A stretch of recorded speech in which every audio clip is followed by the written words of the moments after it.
Hello everyone. So from today we are going to start our next chapter which is statistics. Okay.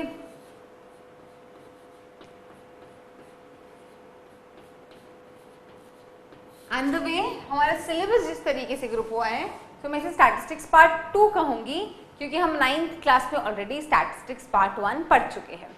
Once again 9th class में हमने statistics में जो भी पढ़ा है वो इस समय एज अ बेस यूज होने वाला है. एक बार बहुत जल्दी से रिवाइज कर लेते हैं कि हमने 9th क्लास के स्टैटिस्टिक्स में क्या क्या पढ़ा था. सबसे पहले हमने समझा था कि डेटा क्या होता है. What is a data. हमने देखा था कि जब भी हम कुछ फैक्ट्स एंड फिगर्स को किसी मोटिव को ध्यान में रख के कलेक्ट करते हैं तो हम उसे डेटा कहते हैं. फॉर एग्जाम्पल अगर मैं किसी कंट्री किसी सारे स्टेट्स का जेंडर रेशियो कलेक्ट कर रही हूँ सो मे बी मेरा मोटिव है कि मैं जानना चाहती हूँ कि फीमेल फीटिसाइड के केस सबसे ज्यादा कहाँ हुए थे.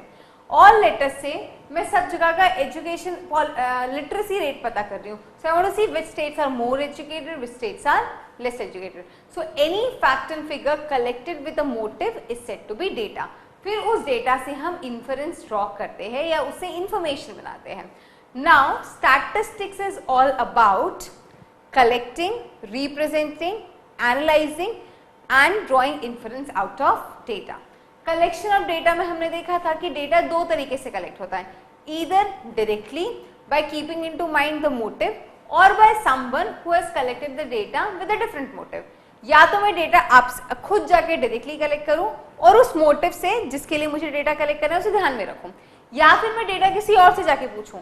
हो सकता है उसने वो डेटा किसी और मोटिव को ध्यान रख के कलेक्ट किया हो. तो primary data, secondary data. Secondary data use करते टाइम हमें बहुत कॉन्शियस रहना पड़ता है क्योंकि सामने वाले ने उस डेटा को कितना रिलायबली कलेक्ट किया. We should take that into consideration. The next was represented data. Representation of data की we already said there are an number of ways. जो आपको सूटेबल लगे आप उससे रिप्रेजेंट कर सकते हैं. हमने कुछ स्टैंडर्ड तरीके से देखे थे, टैबुलर एंड ग्राफिकल. टैबुलर में हमने देखा हम चाहे तो डेटा को असेंडिंग डिसेंडिंग ऑर्डर में अरेंज कर दे, फ्रीक्वेंसी डिस्ट्रीब्यूशन टेबल बना ले, ग्रुप्ड फ्रीक्वेंसी डिस्ट्रीब्यूशन बना ले, अनग्रुप्ड टेबल्स रखे, कंटिन्यूअस ग्रुप फ्रीक्वेंसी टेबल्स रखे. We have already seen that. Then we saw graphical representation. हमने देखा bar graphs, histograms, frequency polygons. There are different ways through which you can represent data. उसके बाद हमने एक और चीज पढ़ी, that was measures of central tendency. लेकिन 9th क्लास में हमने मेजर्स ऑफ सेंट्रल टेंडेंसी सिर्फ अनग्रुप्ड डेटा के लिए ही पढ़े थे.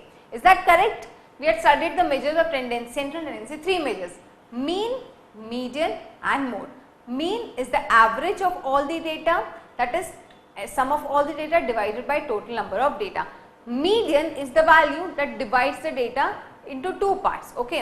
So अगर odd number of observations है और उन्हें ascending या descending order में arrange किया है तो n+1/2 observation is the median.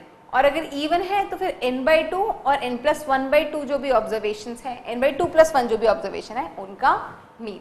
और mode is the value that is most frequently occurring in the data. So ये 3 मेजर्स ऑफ सेंट्रल टेंडेंसी हमने पढ़े थे बट अनग्रुप डेटा के लिए. और हमने ये भी समझा था कि which is the better representative of the data.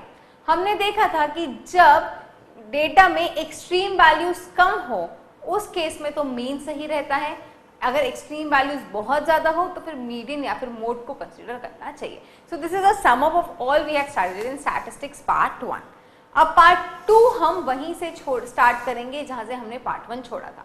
हमने मीन, मीडियन और मोड किस चीज के लिए कैलकुलेट किए थे? अनग्रुप्ड डेटा के लिए. Now we will be calculating mean, median and mode for grouped data. So let us start. We will start with calculating mean for grouped data. So we will be calculating mean for grouped data. We are going to study 3 methods here to calculate mean.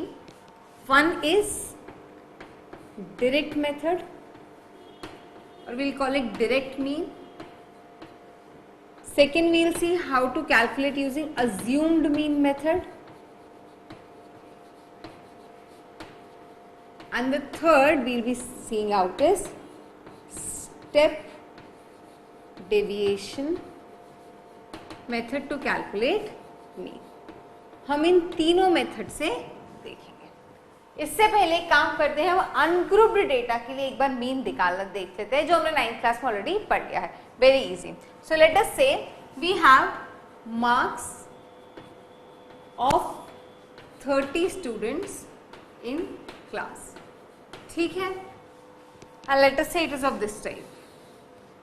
This is xi and this is my fi. Okay, so let us say the marks are 10, 12, 14, 15, 21, 24, 28, 30. Then let us say this table continues, xi, fi. इस तरीके से in all we have 30 students. Okay, so let us say we have 78, 83, 88, 91, 93, 97 and 100. ठीक है, and let us say the frequencies are something of this sort: 1, 3, 4, 2, 1, 6, 7, 8, 1, 3, 4, 5, 2, 3, 1. Okay, सो इस case में mean क्या होता है? मीन जो होता है that is summation xi fi upon summation fi. Okay, ये होता था mean. So what will be doing is 10 into 1 plus 12 into 3 plus 14 into 4 plus 15 into 2 plus 21 into 2 till 97 into 3 plus 100 into 1 divided by 1 plus 3 plus 4 plus 2 plus 6 till this. And we know there are 30 students, summation fi would be 30. Is that fine? So इस तरीके से हमने ungroup data के लिए mean निकालना देखा था.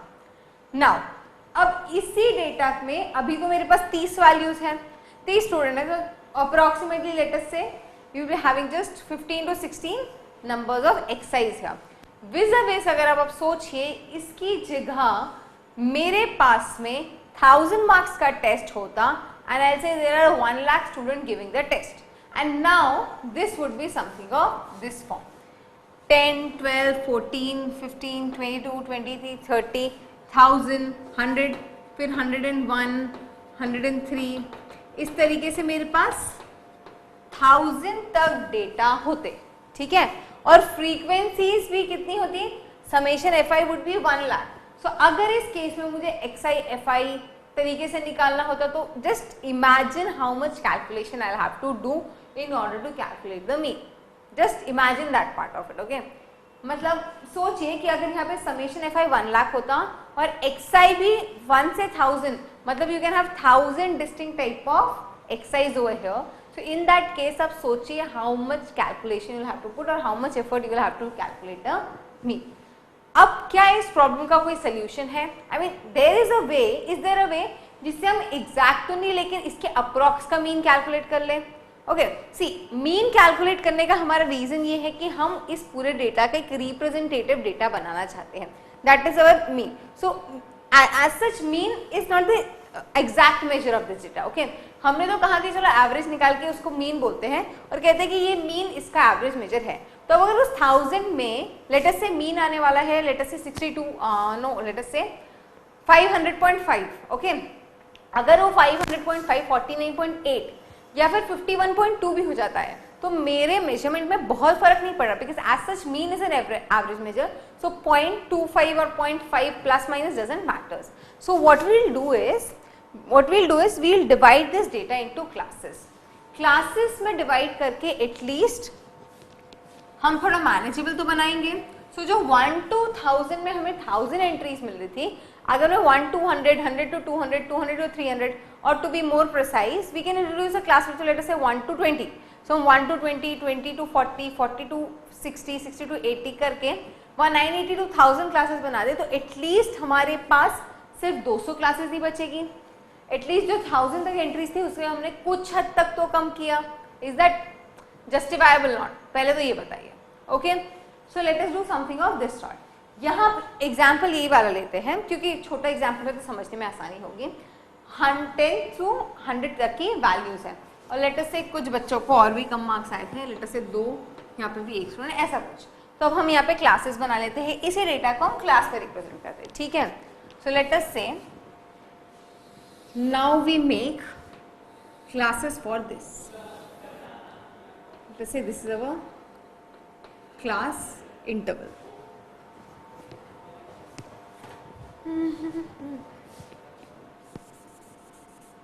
Okay, let us say this is my class interval. Perfect.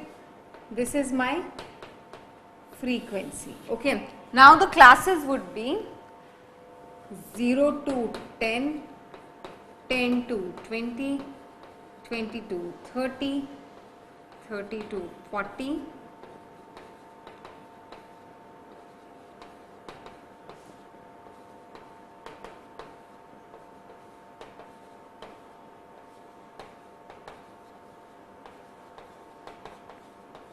Perfect. सो अब हमारी क्लासेस कुछ इस तरीके से होने वाली है। We are perfectly fine with it. अगर 1 से 1000 तक होता, लेट अस से मैं 20 मानती क्लास इंटरवल को, तो क्या होता 0 to 20, 20 to 40, 40 to 60, 60 to 80, फिर वहाँ पे 900 to 920, 920 to 940 and so on. So in all we would be having 1000 divided by 20, that is 50 classes. So 1000 entries 50 में तो reduce हुई ना, that was the important part. Okay. Now let us do the frequencies. So देखिए 0 से 10, so यहाँ पे 0 inclusive होता है और 10 excluding, 10 inclusive 20 excluding, the same convention that we used to follow. So up 0 to 10, which means just 2 would be there, so we have 1. 10 to 20, 1 plus 3 plus 4 plus 2, so which gives me 4, 8 and 10. Okay, so यहाँ हमारे पास 10 students हैं. Then 21 to 30, so we are having 7 plus 7, 14. Okay, इसी तरीके से मैं बाकी सबके लिए भी values लिख देती हूँ. So in all we had said, let us say the values are something of this sort. यहाँ पर है 15, यहाँ पर 17, let us say here it is 23. I am not considering the total students to be 30. Let us say कुछ और summation fi है. Just taking an example. 23, 12, 11, 9 and 4. Okay. कुछ इस तरीके की fi की values हैं. Okay. अब हमें इस केस में मीन निकालना है. तो ये इसका ग्रुप्ड डेटा था. Let us say this is the group data और अब हमें इसका मीन निकालना है. Now what we'll do is we'll introduce a new concept हुआ, that is the concept of class mark. हम क्या कहते हैं कि हम हर क्लास इंटरवल के लिए एक क्लास मार्क बनाएंगे. अब मैं बताती हूँ क्लास मार्क क्या होता है. So let us say we are going to make a class mark over here which is given by x. अब देखिए हम इस क्लास में 0 to 10 तक की वैल्यूज हैं, तो मैं अज्यूम करती हूँ कि ये जो जितनी भी वैल्यूज है ना 0 से 10 तक की, इनको हम इसके सेंटर पे दैट इज 5 पे 5 पर अज्यूम सेंटर्ड अज्यूम कर सकते हैं. देखिए let us go back one step and see हमने इसको इसलिए क्यों कन्वर्ट किया, क्योंकि हम इतने बड़े डेटा को एनालाइज नहीं कर सकते. We need to condensed data, that why we grouped an ungrouped frequency table to group frequency table. The reason was we needed condensed data, okay, to do a better analysis. Perfect, because analyzing 1000 and analyzing 20 is a big difference. Okay, so that is what we are analyzing 100 and analyzing 10 is a big difference. So we have done this way. Now अब अभी भी समस्या ये है कि class interval से नहीं 0 से 10, 10 से 20, ये 20 to 30, तो अब मैं कैलकुलेट कैसे करूँ, मैं एफ आई के साथ क्या मल्टीप्लाई करूँ. सो मैं क्या मानती हूँ कि ये जो क्लास है 0 से 10 तक में है, मैं इसकी जितनी भी फ्रीक्वेंसीज है ना, इसको इसके सेंट्रल पॉइंट पर लेट अस से सेंट्रल पॉइंट को इसका रिप्रेजेंटेटिव मानती हूँ. मैं कहती हूँ कि इसका सेंट्रल पॉइंट जो 5 है, that is 10 plus 0 divided by 2, it is the point where all the frequencies have been centered. So this is the let us say this is the representative of this class, and that is why you call it as class mark. So we assume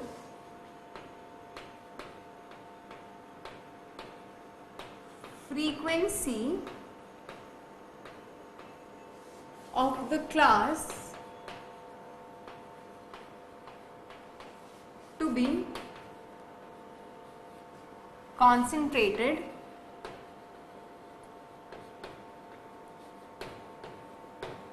at the class mark,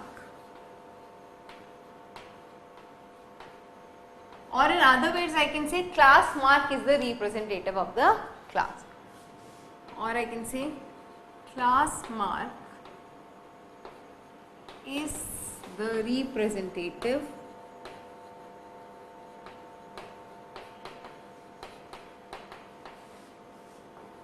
of the class. Perfect. Now how do we calculate class mark? It is basically lower limit of the class plus upper limit of the class divided by 2. Lower limit of the class plus upper limit of the class divided by 2. So it would be 10 plus 0 divided by 2, 5, 15, 25, 35, 45, 55, 65, 75, 85 and 95. Okay, so this is our xi. Now we will calculate xi into fi. So here we will be calculating xi into fi. So we have 15, 150, then it is 250 plus 100, 350 and so on. So now you can calculate xi fi. यहाँ पे नीचे हम total करेंगे and now the mean would be x bar, which is summation xi fi divided by summation xi. Clear है सबको? सो यहाँ पे जितनी भी वैल्यूज आएगी हम उनका टोटल करेंगे, that would be summation xi fi divided by summation fi. एक एग्जाम्पल के थ्रू इस चीज को समझेंगे, लेकिन is this clear for right now? कोई भी डाउट है किसी को तो बताइए. So this is how we calculate mean. अब एक बात समझिए, इस मेथड से अगर इस डेटा का मीन आ रहा था लेट अस से x बार इक्वल्स टू 59.2, सो इस मेथड से मीन कुछ अप्रोक्सीमेटली ऐसा आएगा, लेट अस से 60.8 और 58.3, कुछ इस तरीके से. It won't be exactly 59.2 but a value approximately close to it. और रीजन बीइंग कि जब यहाँ पे हम इंडिविजुअल वैल्यूज को कैलकुलेट कर रहे थे और यहाँ हमने अप्रोक्सीमेशन मान लिया कि यहाँ से यहाँ तक की जितनी वैल्यूज थी इन सब की वैल्यू मान लो 50. तो यहाँ पे 2 था, हमने इसकी अप्रोक्सीमेट वैल्यू यहाँ पे मान ली 5. 21 से 30 के बीच में जितनी भी वैल्यूज थी ना, हमने इनकी अप्रोक्सीमेट वैल्यू मान ली 25, which is actually wrong. But या जब बहुत बड़ा डेटा है तो कैलकुलेशन सिंप्लीफाई करके एक एवरेज वैल्यू निकालने के लिए दिस इज परफेक्टली जस्टिफाइबल. हम यहाँ जितना एफर्ट्स लगाएंगे with the accuracy of result we get here, it is perfectly fine. So this method of calculating mean is said to be direct mean method. I hope ये सभी को clear है this method completely. एक छोटा सा example से इसे और समझ लेते हैं.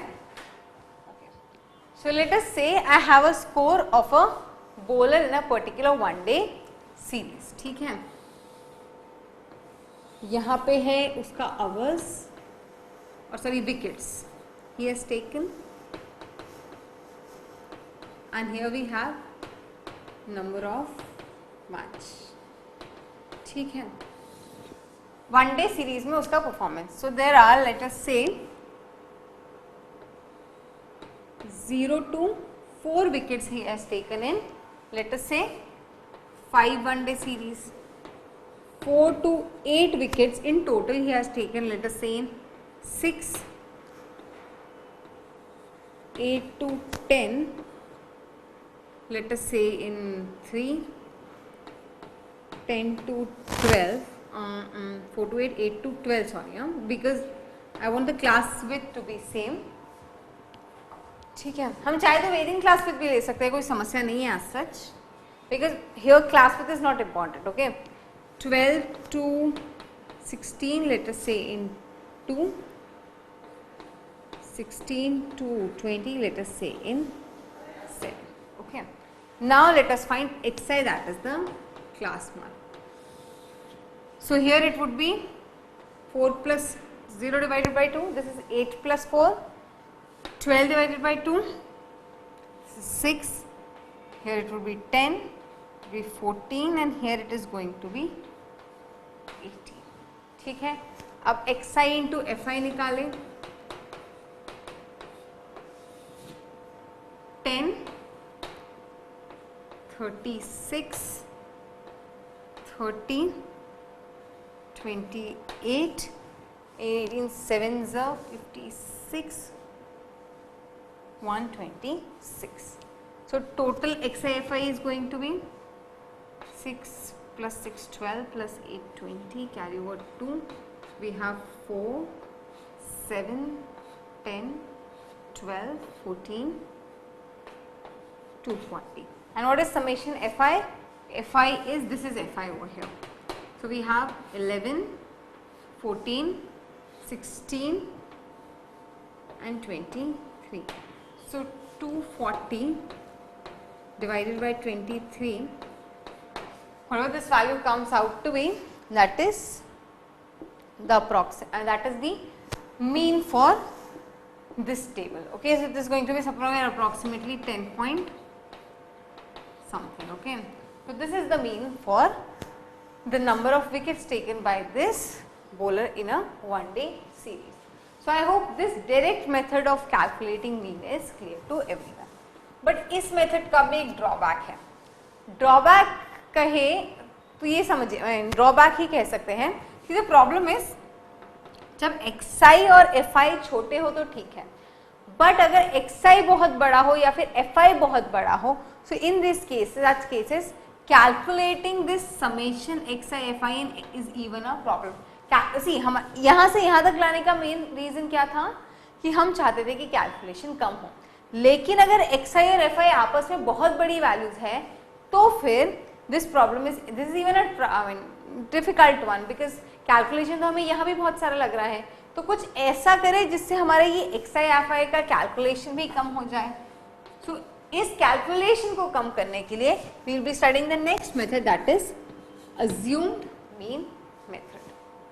So now let us study the next method, that is assumed mean method. वहाँ हमारा मेन एम रहेगा कि हम इस xi और fi की कैलकुलेशन को कम कर पाए. Okay,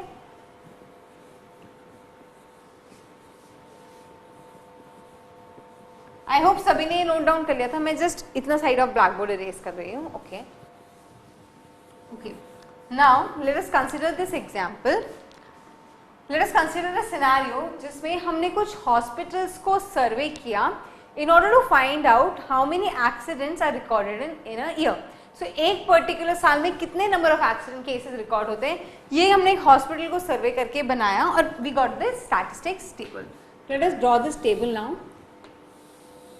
Let us say here we have class interval which is showing number of accident cases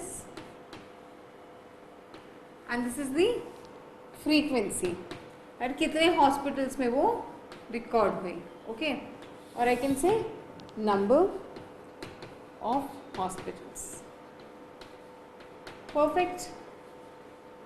so let us से 0 to 30 number of accidents were recorded in, let us say 120 hospitals. Okay, 30 to 60 number of accidents were recorded in 73 hospitals. 60 to 90 accidents were recorded in 125 hospitals. 90 to 120 accidents were recorded in 144 hospitals and 120 to 150 accidents were recorded in 80 hospitals. ठीक है, ये हमें data नहीं मिला. अब हमें इसका mean निकालना है. सो मीन निकालने के लिए हम क्या करेंगे, xi फाइंड आउट करेंगे, that is the class mark. Perfect, यही अप्रोच फॉलो करेंगे हम सभी। अब क्लास मार्क निकालिए इसका। तो class mark is going to be 15, 45, 75, 105 and 135। ये इन सभी का क्लास मार्क होने वाला है। Now next we have to find out is xi into fi. So 15 into 120, 45 into 73, 125 into 75 and so on. Now you see कि यहाँ पे xi और fi काफी बड़ी वैल्यूज है और विज अगर ये एक्सीडेंट का नंबर ज्यादा होता, let us say I mean hospitals का नंबर ज्यादा होता, let us say instead of whatever the number of hospitals, हमने कुछ thousands में हॉस्पिटल सर्वे किए होते हैं, this would have been 1200, 703, 1205 something of this form. तो xi fi तो और बड़ी वैल्यूज होती। तो ऐसे केसेस में क्या करें? ऐसे केसेस में क्या करते हैं कि हम एक अज्यूम्ड मीन मानते हैं। Consider, see I am writing the steps here, यहां तक तो सेम जो किया है। Now the steps are consider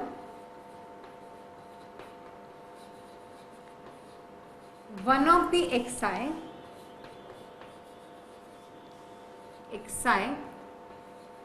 as assumed mean.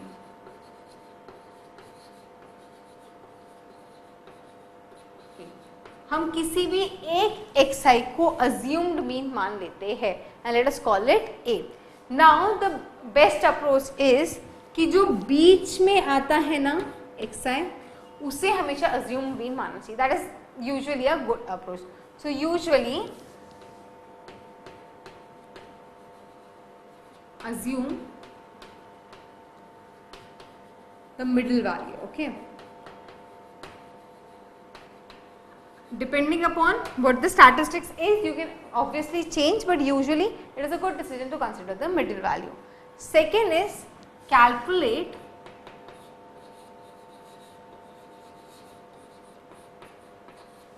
the deviation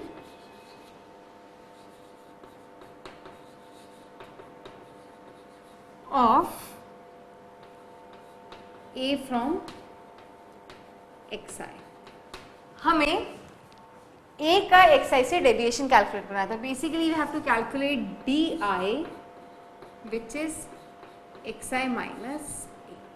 This is the new step that we have introduced, that is calculate di xi minus a. So हम calculate करेंगे 15 minus 75 which is minus 60. Then we have 15 minus 75 which is minus 30. 75 minus 75 is 0. 105 minus 75 is going to give me 30. 135 minus 75 is going to give me 60. Perfect. So now we have calculated di. Next step is to calculate di into fi. So now we will calculate di into fi. So third step is calculate average deviation.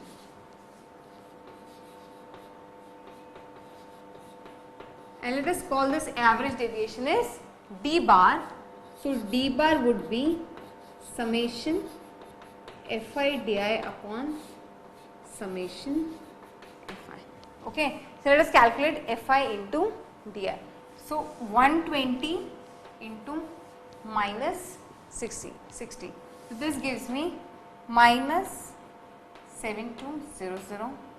Then we have minus 30 into 73. So we have 21. We have 2190 minus 2190. Okay. Then we have 0. We have 30 into 144, which gives us 4 3s are 12, 13 and 4320, and less we have 80 into 60, which is 4800. Now we have to calculate summation di into fi. So let us calculate summation fi di, which is minus 7200 minus 2190 plus 4320 plus 4800. Okay, and next we have to calculate summation fi. Summation fi is going to be the summation of all these fi's, and we will calculate d bar, which is summation fi di divided by summation fi. Okay, so we have calculated the average deviation. Now we have to establish relation between d bar and x bar. So the now next important task is to establish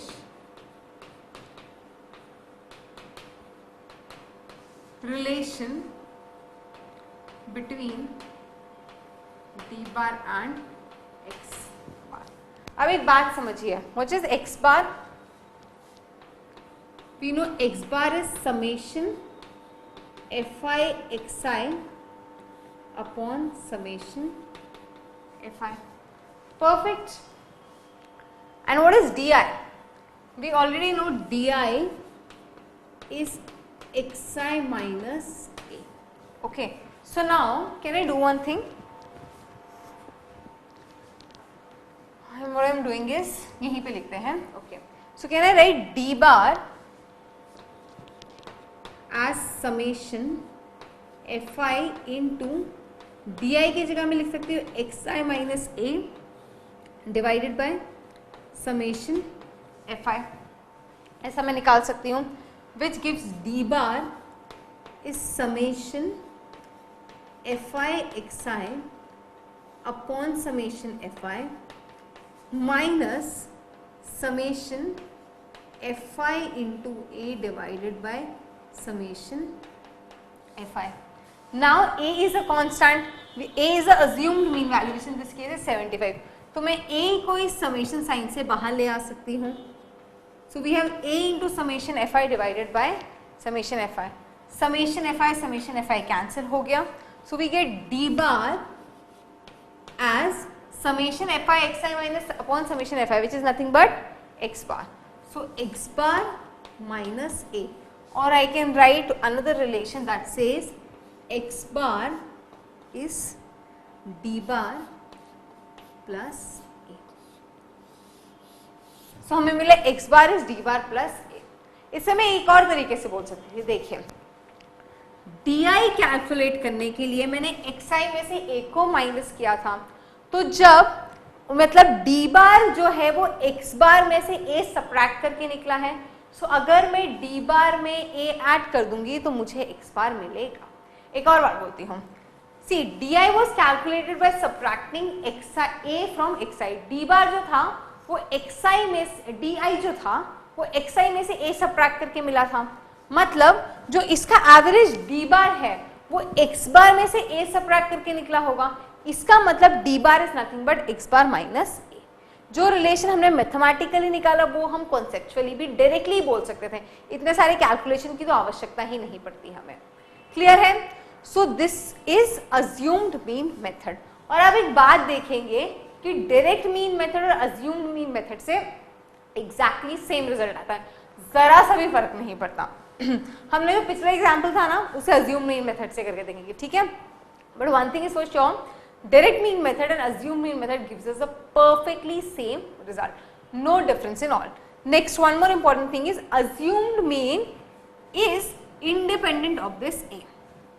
आप a 75 assume कीजिए, 45 assume कीजिए, 15 assume कीजिए, a की x बार की value पे कोई फर्क नहीं आएगा.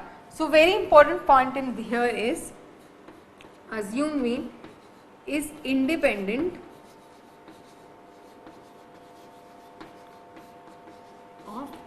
अभी के अभी एक काम कीजिए, 45 को a मानिए और वैल्यू कैलकुलेट करिए, you get the similar result. आपको कोई भी डिफरेंस बिल्कुल भी नहीं मिलने वाला है. So what are the steps to calculate assumed mean? यहां तक तो सेम लिखना है क्लास में, कैलकुलेट करने तक डायरेक्ट मीन मेथड की तरह. Now we have to assume one of the exercise as an assumed mean a. So usually middle value assume करें, you can assume an another value and that's not an issue ever. Okay. Calculate D I which is X I minus A. Perfect, X I minus A calculate करके D I निकाल दीजिए। अब F I D I निकालिए, ऑफिस ऑफ एमेशन F I D I निकालिए, फिर डी बार निकालिए which is summation F I D I divided by summation F I, and then calculate X bar which is D bar plus A. One more thing that is very important is कि इस वाली method में it is not necessary कि आपके class interval same हो, class with same हो, class with very कर सकती है। डायरेक्ट मीन मेथड में भी ये एप्लीकेबल था और अज्यूमिंग मेथड में भी एप्लीकेबल है। So I hope this is clear to everyone. जल्दी से इसे नोट डाउन कीजिए, फिर हम स्टेप डेविएशन मेथड के बारे में डिस्कस करते हैं।